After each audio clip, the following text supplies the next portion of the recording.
நண்பனாகவே நல்ல நண்பனாகவே நல்ல நண்பனாகவே என் இயேசனோடு வாழ்கிறார்.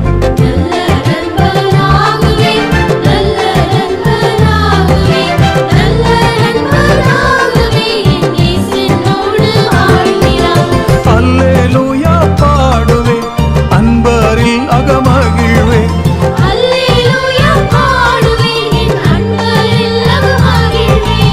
ஆனந்தம் கொண்டாடுவேன் என் ஆசை நிறைவே